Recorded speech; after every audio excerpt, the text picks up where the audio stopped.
So hello everyone, welcome back to the channel. और आज है पहला दिन हमारी अकाउंटेंसी की क्लास का। हमारा ये जो ऑनलाइन चीता बैच है, इसका आज है पहला दिन। और आज इस पहले दिन में हम क्या करने वाले हैं बच्चों, अब आपको ऑलरेडी ये बात पता चल चुकी है कि हमें अकाउंटेंसी के अंदर क्या करना है पूरे साल, हम पहले क्या करने वाले हैं और हमें बाद में क्या करना है। हमारे पास ये जो 3 बुक है अकाउंटेंसी के अंदर, जो मैं ऑलरेडी आपको अपनी प्रीवियस वीडियो में बता चुकी हूँ, उसमें से हम स्टार्ट करने जा रहे हैं अपनी पहली बुक, जो कि है पार्टनरशिप के ऊपर। तो ये जो अकाउंटिंग ऑफ पार्टनरशिप फर्म है, इस बुक के अंदर हम इसी के बारे में पढ़ेंगे कि पार्टनरशिप क्या होती है, इसको खोलने से लेकर बंद करने तक का जो सफर है वो हमें इस बुक में तय करना है। ठीक है, तो इस पहली बुक के पहले चैप्टर के साथ आज हम शुरुआत करने जा रहे हैं, जिसका नाम है fundamentals of partnership. Fundamentals of partnership एक बहुत इंपॉर्टेंट चैप्टर है इस बुक का, क्योंकि देखो ये आपको पार्टनरशिप के बेसिक्स के बारे में बताएगा। ये आपको ये बताएगा कि पार्टनरशिप की अकाउंटिंग होती कैसे है, क्या उसके रूल्स और रेगुलेशंस है। अगर आप इस चैप्टर को अच्छे से नहीं पढ़ते हो तो कहीं ना कहीं ये आपको अदर चैप्टर्स में प्रॉब्लम देगा। आप पूरी बुक भी पढ़ लोगे तब भी कहीं ना कहीं आपके बेसिक्स कमजोर रहेंगे। क्यों? क्योंकि आपने इस चैप्टर को अच्छे से नहीं पढ़ा। तो इस चैप्टर को हमें बहुत ध्यान से पढ़ना है। थोड़ा समय ज्यादा लगेगा इस चैप्टर को करने में, बट अगर एक बार आपने इस चैप्टर के ऊपर अपनी पकड़ बना ली तो जो अदर चैप्टर्स आप पढ़ोगे उसमें आपको बहुत ज्यादा प्रॉब्लम नहीं आने वाली है। ठीक है बच्चों, तो चलिए इस चैप्टर को स्टार्ट करते हैं और देखते हैं कि आखिर ये चैप्टर हमें क्या बताने वाला है। देखो बच्चों, मैंने आपको बताया था कि जो बुक 1 है हमारी, उसके अंदर 7 चैप्टर्स है इन टोटल, जो कि मिलाकर 36 मार्क्स के हैं। और अगर मैं इस साल के बोर्ड एग्जाम्स की बात करूं तो इस साल के बोर्ड एग्जाम के अंदर ये पहला चैप्टर 9 मार्क्स का देखने को मिला। यानी कि 36 मार्क्स में से पहले चैप्टर में से ही 9 नंबर का पोर्शन आपको देखने को मिला, जिसमें 6 MCQs थे और एक 3 नंबर का आपका क्वेश्चन आया। तो आप इसी चीज से जज कर सकते हो कि ये चैप्टर कितना इंपॉर्टेंट है। बोर्ड एग्जाम्स के पॉइंट ऑफ व्यू से ये चैप्टर बहुत इंपॉर्टेंट है, तो उसी इंपॉर्टेंस के साथ ही डेडिकेटेड होकर आपको इस चैप्टर को समझना होगा। ठीक है, तो चलिए स्टार्ट करते हैं। अब ये चैप्टर क्या कहता है। देखो, हमारी कहानी के अब कुछ किरदार होंगे। अब जब हम पढ़ेंगे अपने चैप्टर्स को तो थोड़ी थोड़ी कहानियों के साथ पढ़ेंगे। तो जब पहला किरदार मैं यहाँ पर रखती हूँ, वो मेरा पहला किरदार है, एक चीकू है। ठीक है, ये चीकू नाम का सोल प्रोप्राइटर था। तो ये जो चीकू है, ये सोल प्रोप्राइटर था। पिछले 1 साल से अपने सेकेंड हैंड कार को खरीदने और बेचने के बिजनेस में थे। ये सेकेंड हैंड कार को खरीदते थे और बेचते थे और उस बिजनेस को ये रन कर रहे थे।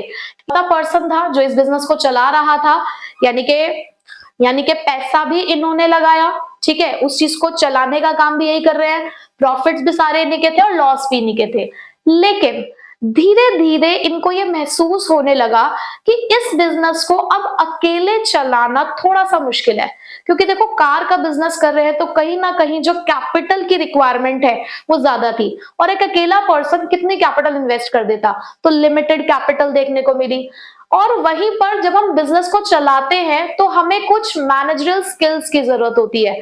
तो कहीं ना कहीं चीकू के अंदर वो मैनेजरियल स्किल्स की कमी थी।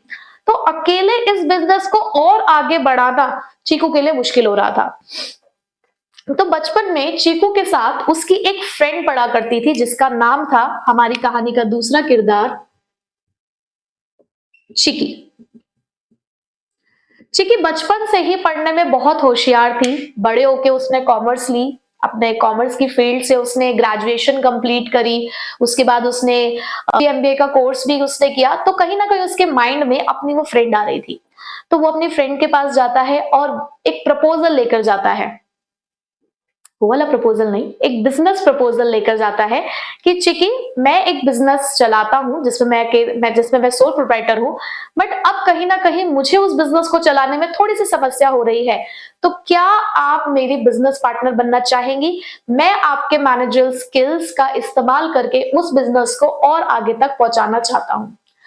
तो चिकी उसके साथ उस बिजनेस में आने को रेडी हो गई।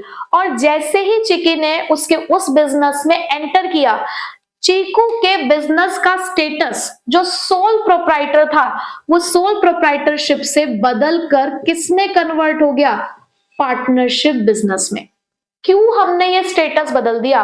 क्यों एक ही पार्टनर के एंटर होते ही उस बिजनेस ऑर्गेनाइजेशन का स्टेटस सोल प्रोप्राइटरशिप से पार्टनरशिप में कन्वर्ट हो गया? क्यों? इसका एक रीजन है। हमने 11th क्लास में पार्टनरशिप के बारे में थ्योरेटिकली पढ़ा है कि पार्टनरशिप क्या होती है। किसी भी पार्टनरशिप को स्टार्ट करने के लिए जो पहली रिक्वायरमेंट है वो हमारी ये कि अगर हमारे पास कम से कम 2 लोग हो गए, अगर हम किसी पार्टनरशिप बिजनेस को स्टार्ट करना चाहते हैं तो कम से कम अगर हमारे पास 2 लोग हो गए तो हम पार्टनरशिप बिजनेस स्टार्ट कर सकते हैं। यानी कि यहां पर जो मिनिमम मेंबर्स वाला क्राइटेरिया था वो हमारा फुलफिल हो गया था, और जैसे ये 2 लोग आकर मिले, जो सोल प्रोप्राइटरशिप थी वो किस में कन्वर्ट हो गई? पार्टनरशिप में। तो आपको समझ आया कि पार्टनरशिप क्या होती है। पर अभी मैंने आपको पार्टनरशिप पूरी नहीं पढ़ाई है, मैंने सिर्फ आपको ये बोला है कि कैसे एक ऑर्गेनाइजेशन का स्टेटस चेंज हुआ सोल प्रोप्राइटरशिप से पार्टनरशिप में। पर अब ये पार्टनरशिप क्या है इसे बहुत डिटेल में हमें पढ़ना है। सबसे पहले तो जब आप सोल प्रोप्राइटरशिप में थे, अब चिकी और चीकू के बीच में ना बातचीत हो रही थी कि यार देखो सोल प्रोप्राइटर पे जब तुम काम कर रहे थे तो तुम अपने हिसाब से काम कर रहे थे, देखो चीकू तुम्हें पूरी नॉलेज नहीं है क्योंकि तुमने पढ़ाई ढंग से नहीं करी बचपन में, बड़े होकर भी तुमने ठीक है 12th क्लास तक भले तुमने कॉमर्स पढ़ ली, तुमने ग्रेजुएशन भी कर ली, लेकिन जो एक वो मैनेजरियल नॉलेज होती है, जो टेक्निकल नॉलेज है इस फील्ड की, वो आज भी तुमको नहीं है। तो चलो बैठ के कुछ बातें डिस्कस करते हैं, क्योंकि सोल प्रोप्राइटरशिप के अंदर कोई गवर्निंग एक्ट नहीं था हमारे अंदर जिसके रूल्स को तुम्हें फॉलो करना था बिजनेस को चलाते हुए। लेकिन जब तुम एक पार्टनरशिप बनाने जा रहे हो मेरे साथ, एक पार्टनरशिप के बिजनेस में हो, तो हमें एक एक्ट को फॉलो यहाँ पर करना ही पड़ेगा, हमें कहीं ना कहीं उसके रूल्स को फॉलो करना पड़ेगा। तो चीकू भूल चुका था कि वो एक्ट क्या है, बचपन में पढ़ा तो था लेकिन वो भूल गया कि वो एक्ट क्या है। तो देखते हैं वो एक्ट क्या है।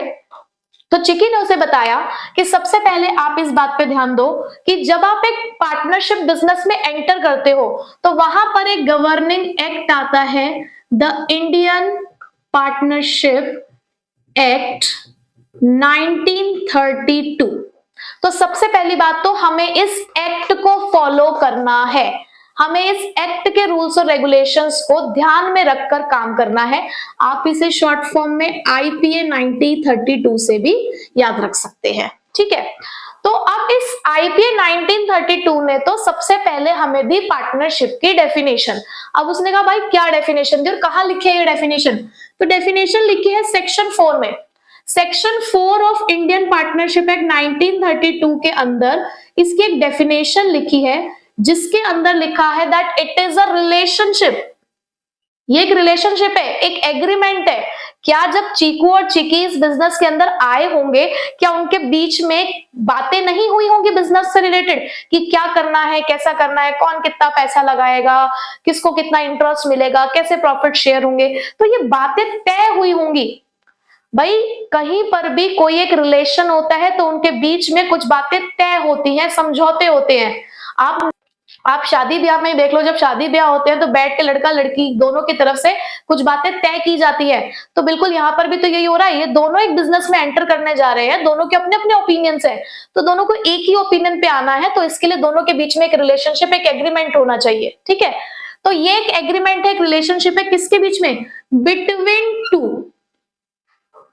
टू, यानी कि कम से कम हमें 2 लोगों की तो जरूरत होती ही है, यानी कि कोई एक पर्सन पार्टनरशिप का बिजनेस नहीं चलाएगा, कम से कम हमें 2 लोगों की जरूरत है, 2 और मोर।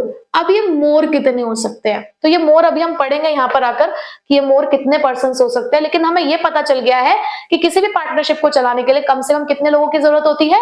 2 लोगों की। जिन्होंने अग्रीड, देखो वही बात आ गई ना, रिलेशनशिप था, एग्रीमेंट था, तो बात थी, तो मुद्दे पर सहमत तो होना पड़ेगा ना। जब तक सहमति नहीं होगी तब तक क्या रिश्ता आगे बढ़ सकता है? बिल्कुल नहीं बढ़ सकता। तो भाई सहमति होनी जरूरी है। So who have agreed to share profits, क्या बांट रहे हैं? प्रॉफिट्स बांट रहे हैं। तो विच मीन्स कि लॉसेस नहीं बांटने होते होंगे। क्या लॉसेस नहीं होते होंगे? भाई देखो हम बिजनेस करने जा रहे हैं, जब बिजनेस करने जा रहे हैं ना तो हम बिजनेस के बारे में कहते हैं कि बिजनेस क्या है? बिजनेस कर क्यों रहे हैं? हम बिजनेस कर रहे हैं just to earn the profits. क्या कोई इस सोच के साथ बिजनेस करता है कि हम तो लॉस सफर करने जा रहे हैं? नहीं, मैं ये नहीं कह रही हूँ कि बिजनेसेस में लॉस नहीं होता है, बट मैं आपको एक पॉजिटिविटी के साथ लेके जा रही हूँ that we are starting our business in a positive way, that we are going to share the profits of the business. आप किसी को अपने बिजनेस में एंटर करने के लिए बुला रहे हो और आप उसको कहते हो कि आजा साथ में लॉस शेयर करेंगे, come we will share the loss with each other.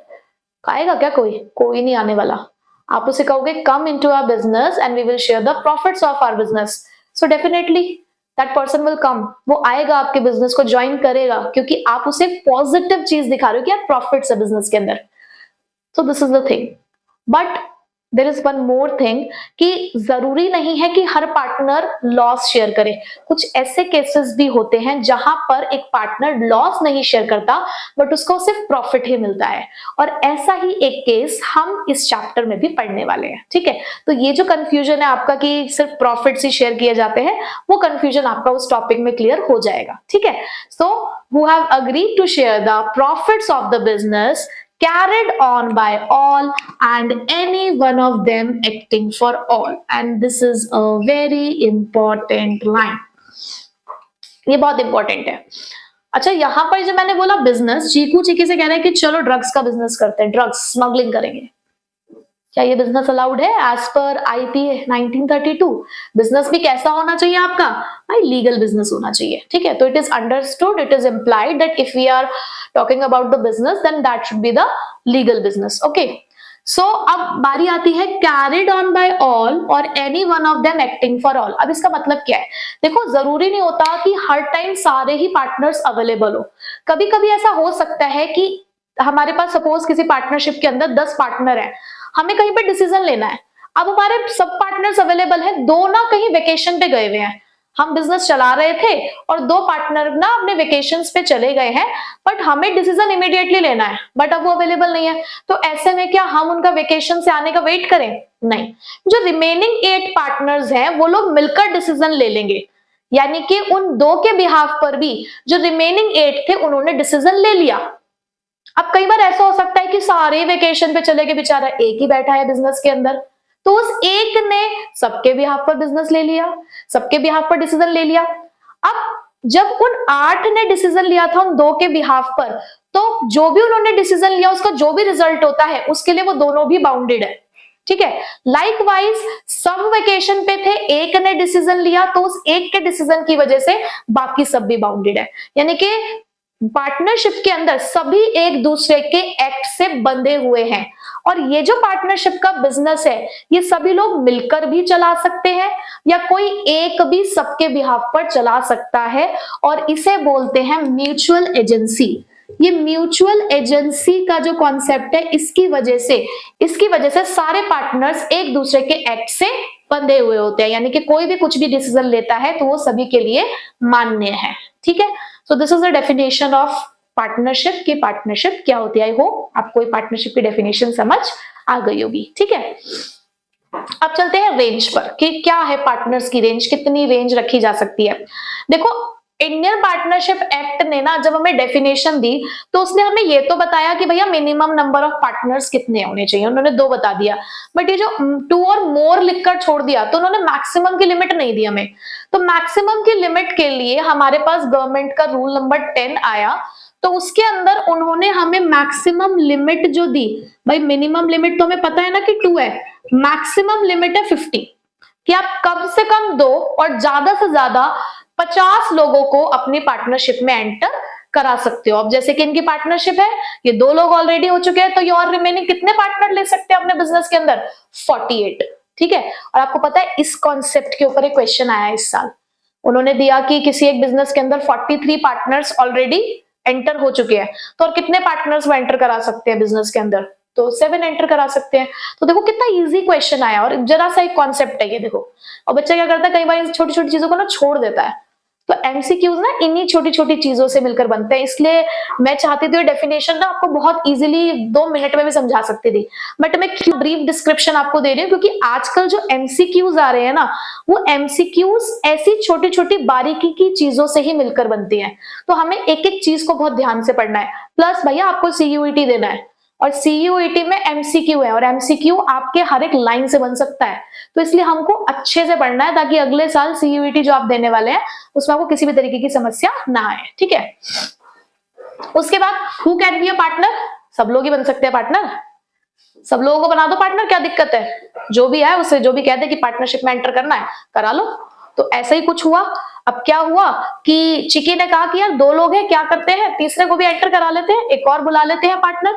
तो चिकी का कोई एक फ्रेंड था नोनू, तीसरा किरदार, उसने कहा नोनू को बुला लो, नोनू को कह देते हैं कि पार्टनरशिप में एंटर कर जाएगा। उसने कहा ठीक है बुला लो। उसने कहा पहले ये बताओ कि नोनू की एज लिमिट क्या है, नोनू कितने साल का है। उसने कहा नोनू तो नोनू ही है भाई, अभी फिलहाल 17 साल का है, पर बहुत दिमाग वाला है, बहुत सारे काम कर लेगा, ये हमारे फील्ड वर्क जितना भी होगा सारा कर लेगा, इसे पार्टनर बना लो, थोड़ा सा प्रॉफिट इसे दे देंगे। तो चीकू ने कहा चिकी तुम ये जो इतना पढ़ लिख कर आई हो उसका क्या फायदा हुआ, तुमने सब मिट्टी कर दिया। मैं तो सोच रहा था तुम बहुत इंटेलिजेंट हो, तुम्हें बहुत नॉलेज है, लेकिन ये क्या किया तुमने। क्या तुम्हें नहीं पता कि 18 साल से कम के लोगों को पार्टनरशिप में एंटर नहीं कराया जा सकता। तो चिकी ने कहा ऐसा कहाँ लिखा है, कहाँ पढ़ लिया तुमने ऐसा कि नहीं कराया जा सकता, अरे सब हो सकते हैं एंटर।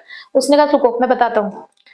उसने उसको बताया कि आपने इंडियन पार्टनरशिप एक्ट तो पढ़ लिया है मेरे ख्याल से 1932, लेकिन तुमने इंडियन कॉन्ट्रैक्ट एक्ट नहीं पढ़ा क्या, इंडियन कॉन्ट्रैक्ट एक्ट 1872। तुम्हें पता है इंडियन कॉन्ट्रैक्ट एक्ट 1872 में क्या लिखा हुआ है, उसने लिखा हुआ है कि तुम सभी लोग को पार्टनर बना सकते हो, लेकिन एक्सेप्ट 3 लोगों को तुम्हें छोड़ना होगा, उन 3 लोगों को तुम पार्टनर नहीं बना सकते। किसको नहीं बना सकते, माइनर को नहीं बना सकते, यानी कि 18 साल से कम के पर्सन को आप नहीं बना सकते अपना partner. Person with unsound mind, एक ऐसा पर्सन जो अनसाउंड माइंड का, अनसाउंड माइंड मतलब उसका दिमाग नहीं बचता, उसके दिमाग में गाने नहीं बजते। अरे भैया अनसाउंड माइंड का मतलब जो डिसीजन लेने लायक नहीं है। अब डिसीजन लेने लायक नहीं का मतलब कि एक तो होता है बिल्कुल पगला, बिल्कुल जिनका जो मेंटल फॉर्म है वो बिल्कुल, जिनका जो मेंटल स्टेटस है वो बिल्कुल खराब हो चुका है, जो बिल्कुल भी डिसीजन नहीं ले सकते। एक होते हैं पर्सन टॉक्सिकेटेड, टॉक्सिकेटेड पर्सन का मतलब होता है जैसे रात को 2 जाम लगाए, तो जब 2 जाम लगाते हैं तो अपनी एक अलग ही दुनिया में पहुंच जाते हैं ना, तो जब वो एक अपनी अलग ही दुनिया में है भाई, तो उसके साथ कॉन्ट्रैक्ट नहीं करने का, उसको पार्टनरशिप में तब एंटर नहीं कराने का। लेकिन हाँ जब वो सुबह उठते हैं, हैंगओवर उतरता है, तब वो इंटॉक्सिकेटेड होते हैं। लेकिन जब वो टॉक्सिकेटेड हैं, जब वो किसी और चीज के वश में हैं, तो उस टाइम पे आप उनको एंटर नहीं करा सकते, तो वो अनसाउंड माइंड के कहलाते हैं। तो लॉ ऐसा बहुत सारा डिस्क्रिप्शन देता है अनसाउंड माइंड का। तो बस आप फिलहाल इतना याद रखो कि एक पर्सन जो डिसीजन लेने लायक नहीं है उसे पार्टनरशिप में एंटर नहीं कराना है। उसके अलावा पर्सन डिस्क्वालिफाइड बाय लॉ, यानी कि एक ऐसा पर्सन जिसको लॉ ने ठुकरा दिया, क्योंकि आपने लॉ की बातों को नहीं माना होगा, लॉ के रूल को वायलेट किया होगा कहीं ना कहीं, तो लॉ ने आपको ठुकरा दिया है, तो ऐसे लोगों को भी आप पार्टनरशिप में एंटर नहीं करा सकते। ठीक है, तो इन 3 लोगों को छोड़कर बाकी सबको, जिसको भी आपको पार्टनरशिप में एंटर कराना हो आप करा सकते हो। 3 एक्सेप्शन है। अब देखो भाई इससे भी एमसीक्यू बन सकता है कि who can be a partner, उसमें 3 लोग लिखे होंगे, हो सकता है यही तीनों लिखे हुए हो, ऑल ऑफ दीज हो इसका आंसर। तो ज्यादातर ऑल ऑफ दीज वाला क्वेश्चन बनने का इसका चांस ज्यादा है, या वो लिखकर एक आधा कुछ अलट पलट कर देंगे। तो इस तरीके से ये एक ऐसा टॉपिक है जिससे एमसीक्यू बन सकता है, तो आपको पता होना चाहिए। ठीक है, तो अभी फिलहाल हमने बेसिक पढ़ लिया है कि क्या होता है। अभी मुझे आपको एक और इंपॉर्टेंट चीज इसके अंदर बतानी है, ये जो रिलेशनशिप है, ये जो एग्रीमेंट है, तो ये एग्रीमेंट क्या होते हैं, कितने तरीके के होते हैं, अब हम वो पढ़ेंगे। ठीक है, तो एक चीज मैं आपको और कहूंगी, मैं जितनी भी चीजें लिखती जा रही हूँ प्लीज इसको नोट डाउन करते रहिए, क्योंकि बाद में यही कॉन्सेप्ट्स होते हैं जो हमें पढ़ने की जरूरत पड़ती है, और अगर आप नोट डाउन करते जाएंगे तो इससे आप ही का फायदा है। तो हैंड टू हैंड चीजों को नोट डाउन करते जाइए, और मैंने आपको पहले ही कहा था अपनी बुक साथ में लेके बैठिएगा, ताकि आप साथ साथ ये भी देखते जाएं कि हम लोग क्या क्या कवर करते जा रहे हैं। ठीक है, अब नेक्स्ट जो कॉन्सेप्ट हमें इसके अंदर पढ़ना है वो है एग्रीमेंट। देखो यहाँ पर एग्रीमेंट 2 तरीके के, हमने जो सहमति करनी है वो या तो है कि हम बैठ के हमने बातचीत कर ली, या जो हमारी बातचीत थी, जो हमने तय किया था उसे हमने लिख लिया। तो एग्रीमेंट बनाने के हमारे पास दो तरीके हैं, ओरल और रिटन। तो ओरल के अंदर तो क्या है कि भाई हमने चीजों के बारे में बात कर ली कि यार देखो आप हमने कैपिटल लगाई है बिजनेस के अंदर, उसके ऊपर हमने फिक्स रेट ऑफ इंटरेस्ट एक हमने तय कर लिया कि 10% से दोनों को इंटरेस्ट मिल जाएगा। जो ज्यादा काम कर रहा है तो उसके लिए हमने सैलरी वगैरह डिसाइड कर ली, आप सेल्स में हेल्प कर रहे हो तो हम आपको कमीशन दे देंगे। अगर कोई बिजनेस में से पैसा निकाल कर लेके जाएगा जिसको हम ड्रॉइंग्स कहते हैं तो उसके ऊपर इतने से इंटरेस्ट चार्ज किया जाएगा। तो ये सारी बातें हमने मिलकर तय कर ली बातचीत से, ठीक है, तो कोई दिक्कत नहीं है। बट कुछ बातें हम लोग लिख लेते हैं, कुछ बातें हम लोग लिख लेते हैं, यानी कि एक रिटन एग्रीमेंट बना देते हैं। तो जब एक रिटन एग्रीमेंट बनाया जाता है तो उस रिटन एग्रीमेंट को हम क्या बोलते हैं, ये तो बात हमें 11th क्लास से पता है। उस एग्रीमेंट को हम बोलते हैं पार्टनरशिप डीड, ठीक है। और ये एक बहुत इंपॉर्टेंट रोल प्ले करने वाला है पार्टनरशिप की पूरी इस बुक के अंदर, इस पूरे चैप्टर के अंदर ये मेन खिलाड़ी है, ठीक है। आपको इसको बहुत ध्यान से समझना है कि पार्टनरशिप डीड क्या कह रही है। तो पार्टनरशिप डीड क्या है, द रिटन एग्रीमेंट, ठीक है। अब क्या होता है कि जरूरी नहीं है कि हम सारी बातें ही पार्टनरशिप डीड में लिखें। अच्छा, कल को हमने सारी बातें पार्टनरशिप डीड में लिख ली तो कोई भी डिस्प्यूट होगा तो भाई उसके सामने हम डीड खोल के दिखा देंगे, देखो आप क्या कह रहे थे, आप कह रहे हो कि हमने प्रॉफिट किसी रेशियो में डिसाइड किया, तो देखो यहाँ तो लिखा हुआ है कि हमने इक्वली डिसाइड किया हुआ है, मुद्दा वही खत्म। लेकिन कई बार कुछ कुछ चीजें हो सकता है कि हमने डीड में ना लिखी हो या हमने डीड बनाई नहीं, हमने किसी भी तरीके का कोई एग्रीमेंट हमने बनाया ही नहीं है और डिस्प्यूट अराइज हो गया। अब क्या करें, अब ऐसे में फैसला कैसे हो, तो ऐसे में फैसला करने के लिए हमारे पास है provisions of Indian partnership act 1932। तो ये एक्ट फिर से हमारे लिए एक सॉल्यूशन लेकर आया कि अगर कभी भी आपके पास पार्टनरशिप डीड नहीं है, आपने नहीं बनाई डीड, या कोई बात आपने पार्टनरशिप डीड में नहीं लिखी, which means your partnership deed is silent about that particular thing. जैसे कि आपने बाकी सारी बातें तो लिख दी, आपने ये नहीं लिखा कि जो कैपिटल्स पार्टनर्स ने लगा रखी है बिजनेस के अंदर उसके ऊपर इंटरेस्ट कितना मिलेगा, ये बात आपने नहीं लिखी। तो भाई अब लड़ाई झगड़ा हुआ, अब लड़ाई झगड़े को कैसे सुलटाया जाए, तो उन्होंने कहा आओ प्रोविजन समझाते हैं तुम्हें कि अगर कभी ऐसा हो जाए तो क्या करना है। तो हमारे पास ये 6 प्रोविजंस हैं जो आपको समझने होंगे कि अगर कभी डीड नहीं है, मैं बार बार बोल रही हूँ, in the absence of deed, अगर कभी डीड नहीं बनी या डीड किसी मुद्दे के लिए साइलेंट है, इन मुद्दों के लिए साइलेंट है, तो आपको क्या करना होता है। तो सबसे पहले लड़ाई का मुद्दा आता है भाई कैपिटल पे, पैसा, भाई पैसों के लिए तो काम कर रहे हैं हम। तो अगर कभी इंटरेस्ट ऑन कैपिटल के बारे में हमने डिसाइड नहीं किया कि क्या होगा क्या नहीं होगा या किस रेट से होगा, तो भाई अब देखो इस पर लड़ाई झगड़े करने वाली कोई बात नहीं है, तुम पार्टनर ही तो हो ना सारे। देखो लीगल पॉइंट ऑफ व्यू से ना, अगर मैं बात करूं तो लीगल पॉइंट ऑफ व्यू से पार्टनरशिप की सेपरेट लीगल एंटिटी नहीं होती। लॉ की नजरों में पार्टनर और पार्टनरशिप फर्म एक ही है, लेकिन अगर मैं अकाउंटिंग पॉइंट ऑफ व्यू से बात करूं तो दोनों अलग अलग है। जब हम अकाउंट्स पढ़ रहे हैं तो भाई दोनों अलग अलग है, लेकिन लीगली वो दोनों एक ही होते हैं, कोई सेपरेट लीगल एंटिटी नहीं होती पार्टनरशिप फर्म की अपने पार्टनर से legally, but accounting point of view से होती है। तो भाई हम ये कह रहे थे, फिर से वही यहाँ पर उनको इमोशनली कर देते हैं, यार अपने तो लोगो, तुम क्या करोगे, इंटरेस्ट लेगा अपनी जेब से निकालोगे अपनी जेब में डालोगे। जब दोनों एक ही तो पार्टनर्स मिलकर ही तो पार्टनरशिप फर्म बना रहे हो, तुम्हारा ही पैसा है, अपना पैसा यहां से निकाल के वहां डालना है बस तुम्हें। या तो लेना था तो ढंग से फिर लिख लेते डीड के अंदर, अब डीड में नहीं लिखा ना तुमने, तो भाई देखो अब नहीं मिलेगा। अगर आपने डीड नहीं बनाई इस चीज के लिए तो कोई इंटरेस्ट ऑन कैपिटल आपको अलाउड हम नहीं करेंगे, मनाही हो गई। चलो ठीक है, फिर आई बात सैलरी और कमीशन की। अब चीकी में वही चिकी लड़ रही है कि यार मैं तो बहुत डेडिकेशन के साथ काम करती हूँ, सारा काम मैं ही करती हूँ, तुम तो कुछ करते ही नहीं हो, कभी कभी फर्म में आते हो, मुझे तो सैलरी चाहिए, साफ सीधी सी बात है। चीकू कहता है मैं करता क्या नहीं, मैं सारा बाहर का काम मैं ही करता हूँ, ये जो सेल हो रही है इतनी, ये जो सेकंड हैंड कार हम बेच रहे हैं इसकी पब्लिसिटी करना, इसके एडवर्टाइजमेंट करना, घूम घूम के कस्टमर्स को कलेक्ट करना, ये काम कौन कर देगा, मैं ही तो करता हूँ, तो मुझे कमीशन दे दो अलग से। अब फिर लड़ाई होगी दोनों के बीच में, डीड में चेक किया, भाई डीड में तो कहीं लिखा ही नहीं सैलरी कमीशन के बारे में, क्या करे, कुछ नहीं मिलता दोनों में से किसी को कोई सैलरी नहीं मिलेगी, किसी को कोई कमीशन नहीं मिलने वाली, लेना था लिख देते पहली बात तय कर लेते, अब नहीं, ठीक है। चलो भाई, अब क्या हुआ, इंटरेस्ट ऑन ड्राइंग, चीकू ने क्या करा, थोड़ा सा पैसा निकाल लिया बिजनेस में से अपने पर्सनल यूज के लिए। चिकी आई, हाँ जी पैसा निकाला है, चलो फर्म को दो interest on drawing, firm charge करेगी इंटरेस्ट ऑन ड्राइंग आपसे। अब फिर से लड़ाई हो गई, अब उसने कहा कि भाई देखो इंटरेस्ट ऑन कैपिटल मिल रहा है क्या, मिल रहा है इंटरेस्ट ऑन कैपिटल फर्म की तरफ से, नहीं मिल रहा ना, तो शांति से बैठो, कोई इंटरेस्ट ऑन ड्राइंग चार्ज नहीं होगा, किसी तरीके का कोई भी इंटरेस्ट ऑन ड्राइंग हमसे चार्ज नहीं किया जाएगा, ठीक है, क्यों, डीड नहीं है। चलो चौथी लड़ाई, प्रॉफिट। प्रॉफिट कैसे बांटेंगे? चीकी ने कहा कि मैं ज्यादा बिजनेस में पैसा लगा रही हूँ, मुझे ज्यादा प्रॉफिट चाहिए। चीकू कहता है भाई बिजनेस तो स्टार्टिंग मैंने कर रखी है बिजनेस की, तुम तो अभी अभी आई हो बिजनेस के अंदर, तुम्हारे ज्यादा एफर्ट्स थोड़ी है, एफर्ट्स तो पहले से मेरे से ही चल रहे हैं, तो ऐसा है भाई मेरे को मिलेगा प्रॉफिट ज्यादा। तो लिखा था क्या डीड में? नहीं लिखा था ना, तो ना दे प्रॉफिट। देखो ऐसा तो नहीं कर सकते कि प्रॉफिट ना दे, ऐसा करो लड़ाई झगड़ा मत करो, इक्वली ले जाओ प्रॉफिट।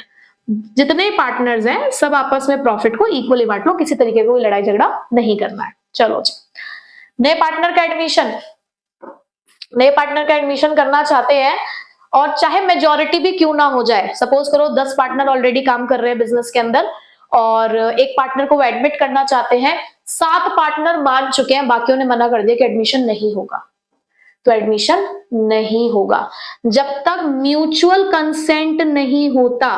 म्यूचुअल कंसेंट मतलब सबकी सहमति जब तक नहीं होती तब तक कोई एडमिशन नहीं होगा किसी भी नए पार्टनर का, ठीक है। उसके बाद इंटरेस्ट ऑन पार्टनर्स लोन। अब ये क्या है पार्टनर लोन? देखो एक तो होती है कैपिटल, ये हमारे पार्टनर है चीकू और चिकी, ये उनकी पार्टनरशिप फर्म है, इन्होंने बिजनेस के अंदर जो पैसा इन्वेस्ट किया उसे आप कहते हो कैपिटल। लेकिन कई बार बिजनेस को पैसे की जरूरत पड़ती है तो बिजनेस फिर कहता है पार्टनर से कि यार पैसा दे दो, तो अब जो पार्टनर है ना वो यहाँ पर थोड़ा सा अलग तरीके से खेलते हैं, वो कहते हैं यार हमने कैपिटल लगा रखी है, रिस्क में है, कल को इंटरेस्ट मिले ना मिले, फर्म बंद हो जाएगी, पैसा डूब भी सकता है, सब काम हो सकता है। अब अगर हम फर्म को पैसा देंगे तो कैपिटल के नाम का नहीं देंगे, अब हम उसको किस नाम का देंगे? लोन के नाम का। ये एक एक्स्ट्रा आपको, ये एक एक्स्ट्रा हम असिस्टेंट दे रहे हैं अपने फर्म को, एक एक्स्ट्रा हेल्प है, तो इस एक्स्ट्रा हेल्प को हम लोन के नाम से देंगे। अब भाई जब लोन के नाम से दे दिया तो भैया इन्होंने परायापन दिखा दिया, जब तक कैपिटल के नाम से दे रहे थे तो अपने थे, अपने थे तो कर रहे थे ना आपके लिए सेक्रीफाइस, लेकिन भाई अब वो बाहर वाले लोग हो गए, जब उन्होंने लोन दिया ना तो मैं तो वो बन गए पराये। अब जब पराये बन गए तो पराया बंदा पैसा नहीं छोड़ेगा, उसको तुम कह दोगे ना कोई इंटरेस्ट नहीं मिलेगा, वो अपना पैसा वापस ले जाएगा। तो ऐसे में डीड ना बनी हो और इंटरेस्ट ऑन लोन के बारे में तुमने कुछ नहीं लिखा तो तुम्हें तब भी लोन पे इंटरेस्ट देना पड़ेगा। तो पहली बात अलाउड तो करना पड़ेगा, कितने रेट से? किसी भी रेट से अलाउड कर दे, जितना मुंह मांगा इंटरेस्ट उन्हें दे दे, नहीं, ऐसा कोई मुंह मांगा इंटरेस्ट नहीं देना है, आपको देना है सिर्फ 6% पर एनम के हिसाब से, ठीक है। या तो आपने पहले से तय कर लिया हो, तय नहीं किया है तो आप 6% पर एनम के हिसाब से दोगे, ठीक है। तो अगर डीड नहीं है तो ये 6 बातें आपको ध्यान रखनी है, इंटरेस्ट ऑन कैपिटल अलाउड नहीं करना, सैलरी कमीशन अलाउड नहीं करनी, एडमिशन म्यूचुअल कंसेंट से होगा, इंटरेस्ट ऑन ड्राइंग चार्ज नहीं किया जाएगा, प्रॉफिट इक्वली बांटे जाएंगे, interest on partner loan 6% per annum. और बिल्कुल इसको फटाफट से नोट कर लो क्योंकि अगला जो हम क्वेश्चन करने वाले हैं इसी कॉन्सेप्ट के ऊपर बेस्ड है, याद होगा तो ही कर पाओगे, ठीक है। तो फटाफट से इसको नोट करिए। तो अब बुक खोल लीजिए, बुक खोलने की बारी आ चुकी है, ये है आपके टीएस गरेवाल जो इस साल की है और इसमें हम चैप्टर नंबर 1 कर रहे हैं, तो उसमें पेज नंबर निकाल लीजिए 1.93, एक्सरसाइज वाला पोर्शन जो है आपका पेज नंबर 1.93, इसी कॉन्सेप्ट के ऊपर बेस्ड हमारा पहला क्वेश्चन है, फटाफट से हमें करना है, ओरली हमारा हो जाएगा। लिखा है in the absence of partnership deed state the provisions, तो सबसे पहला प्रोविजन है salary of the partner, salary not allowed. दूसरा interest on partner capital not allowed, interest on loan by the partner 6% per annum, division of profits equally, interest on partners drawing not charge, interest on loan given to the partners. Madam आपने ये तो बता दिया कि अगर partner loan देता है firm को तो इंटरेस्ट कितने से चार्ज होगा? 6% से, लेकिन अगर कभी फर्म पार्टनर को लोन दे दे तो, अरे जब फर्म पार्टनर को लोन देगी, जब मैंने यहाँ कुछ नहीं लिखा ना नॉट चार्ज्ड, पार्टनर यहाँ पर खेल जाएगा, पार्टनर कहेगा मैं नहीं दूंगा लोन वोन पे कोई भी इंटरेस्ट, साफ सीधी सी बात है। और यहाँ पर प्रोविजन में भी ऐसा कुछ लिखा नहीं है, तो कोई भी इंटरेस्ट ऑन लोन चार्ज नहीं किया जाएगा अगर कोई फर्म देती है पार्टनर को लोन। कहते हैं आप तो यार बड़े आदमी हो, आप मत लो, ठीक है, तो यहाँ पे चार्ज नहीं किया जाता है। चलो भाई ये तो बड़ा इजी सा क्वेश्चन था। आते हैं क्वेश्चन नंबर 2 पे। So Mahesh, Ramesh and Suresh are partners in a firm, they don't have a partnership deed. Underline कर लेना इसको, क्योंकि जब हम क्वेश्चन पढ़ते हैं, मैं क्वेश्चन पढ़ते हैं हमें कुछ कुछ चीज अंडरलाइन कर ली ताकि हमें ध्यान रहे। उन्होंने कहा कोई पार्टनरशिप डीड नहीं है। At the end of the business they face the following issues, कुछ इश्यूज आए। क्या? Mahesh wants that interest on capital should be allowed to the partners, but Ramesh and Suresh don't agree. Mahesh कहता है कि सबको interest on capital मिलना चाहिए, deed नहीं बनी, लेकिन रमेश और सुरेश मना कर रहे हैं। तो कौन सही है यहाँ पर? फटाफट से आंसर लिख लीजिए और पता करिए क्या है आंसर। कि रमेश और सुरेश सही है भाई, उन्होंने अच्छे से पढ़ा था, उन्होंने कहा था in the absence of partnership deed no interest on capital will be allowed. मिल गया answer. Second, Ramesh wants the partner should be allowed to draw salary but Mahesh and Suresh don't agree. But Mahesh and Suresh don't agree. Ramesh कहता है कि भाई salary मिलनी चाहिए। अब महेश और सुरेश ने क्या करा, एकदम से डीड उठा के देखी, भाई डीड तो है ही नहीं, काहे की सैलरी, कोई सैलरी नहीं मिलेगी। उन्होंने फिर से भाई तुरंत लाइन मार दी, ओ भाई in the absence of partnership deed no salary will be allowed to any partner. चलो कहानी खत्म। सी पार्ट में, Mahesh and Ramesh want that Suresh should pay the interest on loan given to him by the firm but Suresh doesn't agree. अब यहां पर महेश और रमेश कहते हैं कि सुरेश को लोन पर इंटरेस्ट देना चाहिए। लिखा है कहीं? नहीं लिखा ना, तो नहीं देना चाहिए, कोई नहीं मिलेगा। अब यहां पर बच्चा क्या गलती करता है, वो ना झट से देखता है, अच्छा लोन बाय द पार्टनर है 6% पर एनम, देखो लोन किसने दिया है। अगर पार्टनर फर्म को लोन देता है तो 6% पर एनम है, लेकिन अगर फर्म पार्टनर को लोन देती है तो कोई इंटरेस्ट नहीं है। बहुत ध्यान से क्वेश्चन पढ़ना है, ठीक है। उसके बाद D part, Mahesh and Ramesh having contributed more capital desire that profit should be distributed in the ratio of their capital contribution but Suresh doesn't agree. यहाँ पर दो पार्टनर है महेश और रमेश, वो कहते हैं हमने ज्यादा पैसा लगाया, प्रॉफिट भी हमें मिलना चाहिए ज्यादा, बट सुरेश कहता है ऐसा नहीं हो सकता। क्यों कह रहा है वो ऐसा नहीं हो सकता? भाई उसने अच्छे से पढ़ा था, अच्छे से अकाउंट्स पढ़ी थी उसने कहा in the absence of partnership deed profits will be shared equally, किसी को ज्यादा किसी को कम नहीं मिलेगा, सबको इक्वल मिलेगा। Question solve. देखा आपने कंसेप्ट पढ़ा तो कंसेप्ट से आपने क्वेश्चंस कितनी इजीली सॉल्व कर लिए। तो इसी तरीके से आपको 3, 4, 5 क्वेश्चन सॉल्व करना है। अगर आपको डाउट अराइज होता है 3, 4, 5 में, होमवर्क है आपका, होमवर्क करके आना, नेक्स्ट क्लास में पूछूंगी मैं। तो 3, 4, 5 क्वेश्चन आपको सॉल्व करना है। अगर आपको डाउट आता है कमेंट सेक्शन में आपको उस डाउट को लिखना है। आज जो मैंने आपको पढ़ाया इस पूरी क्लास में, अगर इसमें भी किसी टॉपिक में आपको डाउट है, किसी पर्टिकुलर पॉइंट में डाउट है या कोई और आपकी फर्दर क्वेरी है, वो भी आपको कमेंट बॉक्स में लिखनी है। मोर ओवर जितने भी बच्चों ने आज क्लास अटेंड करी है, अटेंडेंस लगानी है, ठीक है। हर क्लास में अटेंडेंस चाहिए मुझे, ठीक है। सो बच्चों पढ़ाई करिए, ओके। चलिए टेक केयर, बाय बाय।